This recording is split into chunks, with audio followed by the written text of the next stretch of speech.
जब भी आप चाइना के लिए फ्लाइट में होते हो ना, तो आपको ये इमिग्रेशन कार्ड मिल जाता है। यहाँ पे आपको फिल करना होता है। ये चाइनीज के लिए है, ये वाला इंटरनेशनल। जब भी आप चाइना में टैक्सी लेते हैं ना, तो ये बात मेरी ध्यान से सुन लेना, अदरवाइज आपको एक्स्ट्रा चार्ज पे करने पड़ जाएंगे। देखो क्या होता है, टैक्सी को लेने के लिए कैमरा लगा के ये गार्ड खड़े हुए हैं। अब ये गार्ड किस लिए खड़े हुए हैं? हेल्प कराने के लिए। यहाँ पे टैक्सी अवेलेबल हो जाएंगी। देखो ये स्टैंड पे, यहाँ पे टैक्सी स्टैंड पे ऑलरेडी टैक्सी अवेलेबल है। हमें जाना है ख्वाजाम्बे।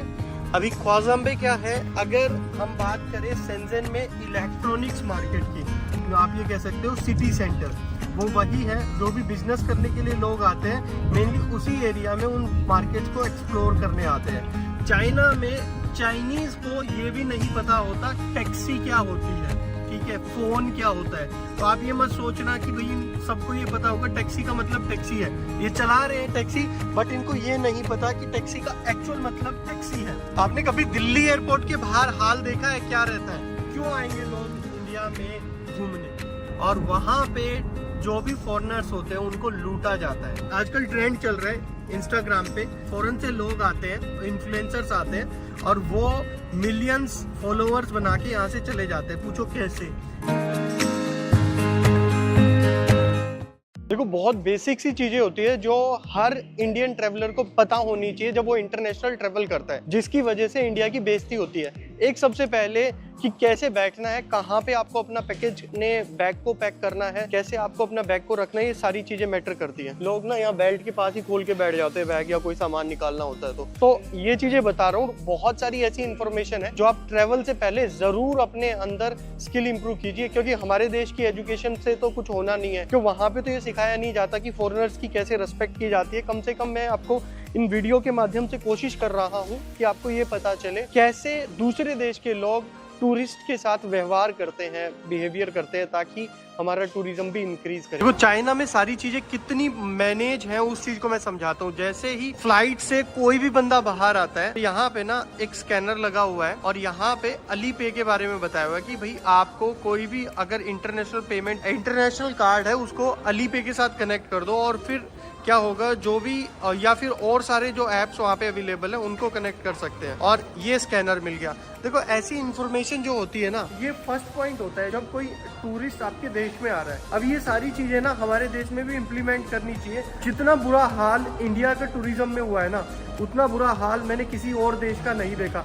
अगर ये सारी चीजें इस तरीके से CRO पॉइंट पे वर्कआउट किया जाए, तो देश में टूरिज्म सेक्टर के साथ लोग एक गुड मेमोरीज के साथ यहाँ से जाएंगे, और उनके एक्सपीरियंस अच्छे होंगे, जो आज के टाइम में देश के लिए बहुत जरूरी है। मैं इस वीडियो में आपको ना शेंजन का एयरपोर्ट दिखाता हूँ। अभी जिस फ्लाइट से मैं बैंकॉक से यहाँ पे आया हूँ, उस फ्लाइट में सिर्फ मैं अकेला इंडियन था, और जो भी पैसेंजर्स थे वो चाइनीज थे। ये है शेंजन का एयरपोर्ट, और टैक्सी 13 नंबर गेट से मिलेगी। अभी आगे चलते हैं, और यहाँ पे देखो इंडिया में ये चीजें ना इंडिया में भी होनी चाहिए। यहाँ पे सिक्योरिटी ऑफिसर्स कैसे खड़े हुए हैं और कैसे टेक केयर करते हैं, और इनके चेहरे पे ना स्माइल है। ये उस कंट्री की हैप्पीनेस बताती है कि उस कंट्री के लोग कितने हैप्पी हैं। और जब टूरिस्ट उनके पास आते हैं, तो टूरिस्ट को देख के जब वो एक स्माइल देते हैं ना, वो एक अलग ही मतलब मेमोरीज बन जाती है हार्ट के अंदर। तो भाई इंडिया में क्या होता है कि अगर टूरिज्म को बढ़ावा देना है ना, तो ये छोटे छोटे चेक पॉइंट्स पे काम करना पड़ेगा। ये गवर्नमेंट का काम नहीं है, ये मेरे और आप जैसे लोगों का काम है। हमें हमेशा इन सब चीज़ों पे ध्यान रखना पड़ेगा कि अगर हमें दूसरे देशों में सम्मान चाहिए, तो सबसे पहले शुरुआत होती है खुद को बदलने से। तो आपको दूसरों की रिस्पेक्ट करनी आनी चाहिए। अब यहाँ पे आप देखोगे चाहे ऑफिसर जो भी है, और सेकंड यहाँ पे जो वर्कर है ना, वो ऑलमोस्ट लेडीज वर्कर है, ऑलमोस्ट लेडीज वर्कर होती है। अब हमें जाना था गेट नंबर 13 पे। जब भी आप चाइना में टैक्सी लेते हैं ना, तो ये बात मेरी ध्यान से सुन लेना, अदरवाइज आपको एक्स्ट्रा चार्ज पे करने पड़ जाएंगे। देखो क्या होता है, टैक्सी आपको लेने के लिए आपको ना यहाँ पे टैक्सी स्टैंड्स अवेलेबल हो जाएंगे। हर एयरपोर्ट पे, हर रेलवे स्टेशन पे टैक्सी स्टैंड्स अवेलेबल हैं। और वहाँ पे क्या होता है, जैसे छोटे रेलवे स्टेशन है टियर 3 टियर 4 सिटीज के अंदर, तो वो जैसे इंडिया में होता है कि अंदर या इस गेट के अंदर तक आके लोग टैक्सी टैक्सी टैक्सी, तो वो सब जगह होता है, यहाँ पे भी होता है वो सब चीजें। तो आपको ना उन स्टैंड से टैक्सी लेनी है जो कि अथोराइज है। शायद टैक्सी की सर्विस अभी स्टार्ट नहीं हुई है, मैं बहुत ज्यादा जल्दी यहाँ पे आ चुका हूँ। अब हम देखते हैं कोई और भी। हमें आते हो ना तो ये बात कंफर्म कर लो कि वहाँ पे टैक्सी का भी नहीं पता लोगों को टैक्सी क्या होता है। और देखो टैक्सी के लिए यहाँ पे कैमरा लगा के ये गार्ड खड़े हुए हैं। अब ये गार्ड किस लिए खड़े हुए हैं? हेल्प कराने के लिए। यहाँ पे टैक्सी अवेलेबल हो जाएंगी। देखो ये स्टैंड पे, यहाँ पे टैक्सी स्टैंड पे ऑलरेडी टैक्सी अवेलेबल है। पहले वाली पे ही जाना पड़ेगा और ये गेट खोल के पूरी हेल्प कर देंगे। BYD की टैक्सी है। EV ड्यूटीज कम हो गई है ना, जिससे इलेक्ट्रिक गाड़ियाँ जो होंगी वो इंडिया में आना स्टार्ट हो जाएंगी। अभी इंडिया में आना स्टार्ट हो जाएंगी EV गाड़ियाँ, और वो काफ़ी हेल्पफुल रहेगा। अभी इस टाइम पे देखो पूरा का पूरा टैक्सी स्टैंड है, कोई भागदौड़ नहीं, कोई हॉर्न नहीं, आपको कहीं पे भी कोई हॉर्न सुनाई नहीं देगा। इतने डिसिप्लिन लोग हैं जो टैक्सी ड्राइवर है। हेलो, हाय, या गुड गुड। अभी देखो चेहरे पे स्माइल देखो। और दूसरा ना चीज मैं बताता हूँ, आप लोग कई बार ये कहते हो कि टैक्सी स्कैम हो गया और कुछ हो गया, तो एक्चुअल में वो स्कैम नहीं होता।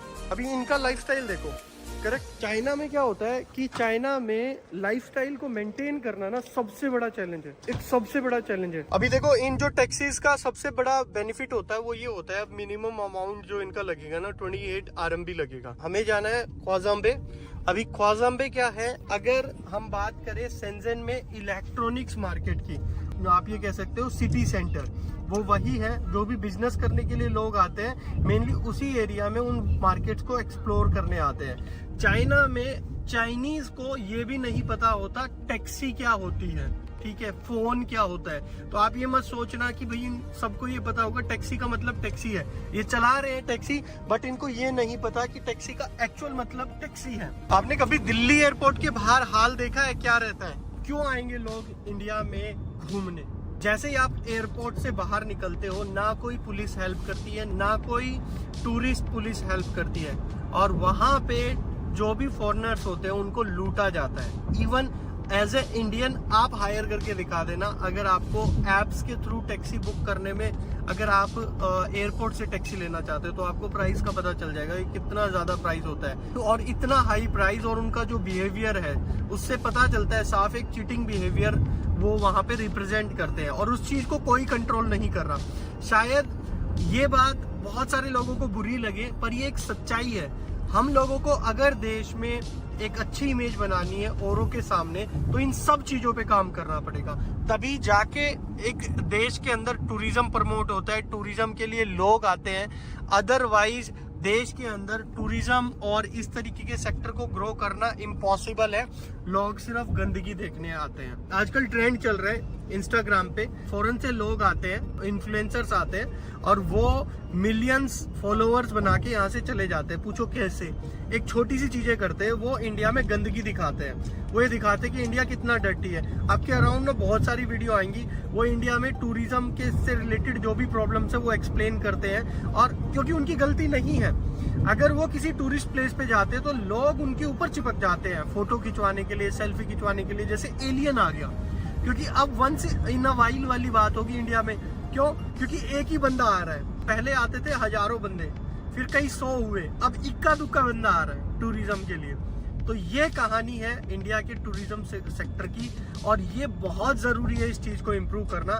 अदरवाइज बहुत बुरी इमेज जो इंडिया की बन रही है अभी हाइजीन के मामले में, सफाई के मामले में, वो बहुत ज़्यादा बुरी बन जाएगी। इस पे सभी को काम करना चाहिए। हम लोगों की भी रिस्पॉन्सिबिलिटी है, साथ में गवर्नमेंट की रिस्पॉन्सिबिलिटी पहले आती है। जैसे थिएटर्स में आपको एड्स के दौरान वो तंबाकू गुटखा वाले विज्ञापन दिखाए जाते हैं, वैसे ही देश में सफाई के विज्ञापन और फॉरेनर्स से कैसे बात करनी चाहिए, इसके बारे में हमेशा डिस्कशन होना चाहिए, ताकि लोगों में पॉजिटिविटी आए और उनको पता चले कि कैसे जब कोई फॉरेनर इंडिया में आ रहा है तो कैसे आपको बिहेव करना है, जिससे आपकी कंट्री की रिस्पेक्ट उसके सामने हो।